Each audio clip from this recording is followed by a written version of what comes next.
जनवरी 1858 को lieutenant Dolly, mister अगर्टन और Metcalfe ने अत्याधुनिक हथियारों से सुसज्जित व्यवस्थित पुलिस पार्टी के साथ तड़के 4 बजे गांव पर हमला कर दिया।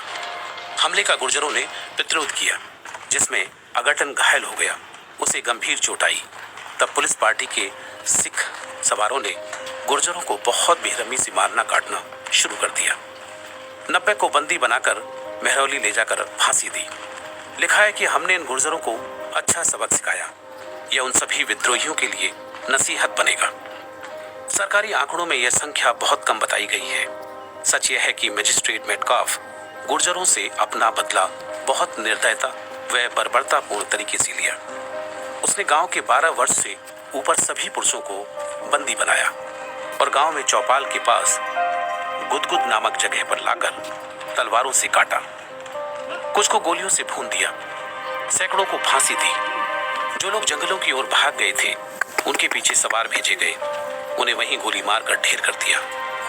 सबसे पहले लाल सिंह तंवर नामक व्यक्ति ने मेटकाफ से कहा कि निर्दोष लोगों को मत मारो, आप दोषियों पर कार्रवाई करें।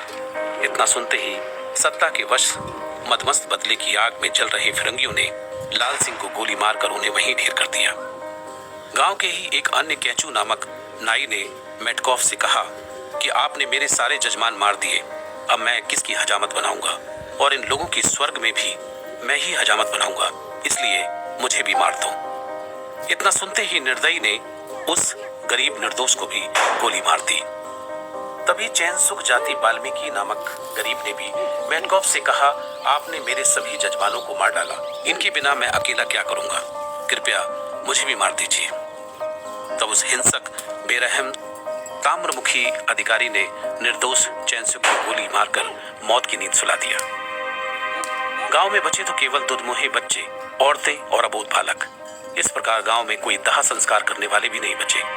सत्ता के नशे में चूर उन हत्यारों ने जाते जाते गांव के कुएं में कूड़ा करकट और बड़ी बड़ी लकड़ियां डालकर आग लगा दी, जिससे कि बाकी बचे जीवित प्राणी पानी भी न पी सके।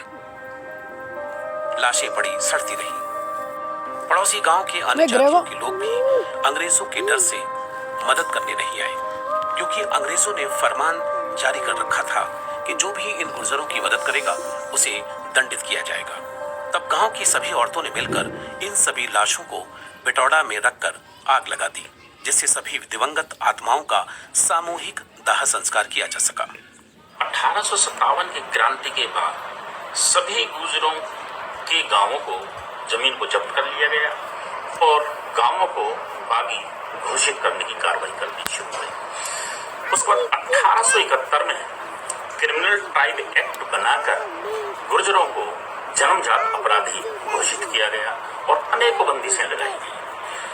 वो एक जिले से दूसरे जिले में नहीं जा सकते, वो प्रतिदिन थाने में हाजिरी लगाएंगे और जो भी घर में कोई नया सदस्य पैदा होगा, जन्म लेगा, तो उसकी रजिस्ट्रेशन कराया जाएगा, तो जिसको घोषित किया जा सके कि यह भी जन्मजात अपराधी है। इस तरह की जो दमन कार्रवाई है गुर्जरों के प्रति, उसका असर गुर्जरों को ये हुआ। और हाँ, एक और था कि वो कहीं भी कोई रोजगार की स्थिति में नहीं होंगे। अब दो चीजें हो गई, जमीन उनकी जब्त कर ली गई, रोजगार कहीं कर नहीं सकते, अपने जिले से छोड़कर दूसरे जिले जा नहीं सकते। तो ऐसी स्थिति में अब वो जंगलों की तरफ अपना रुख कर लिया।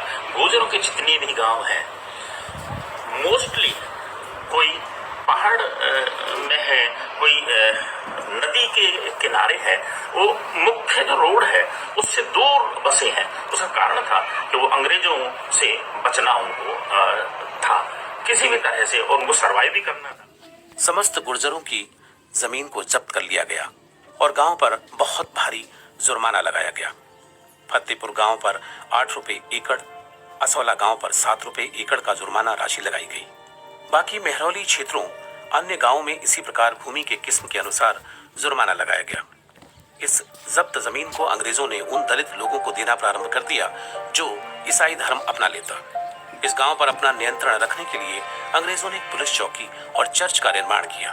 चर्च के द्वारा मिशनरी लोगों को जमीन का लालच देकर ईसाई बनाने का कार्य करने लगे, परंतु चंद दलित लोगों के अलावा कोई भी मिशनरी के बहकावे में नहीं आया।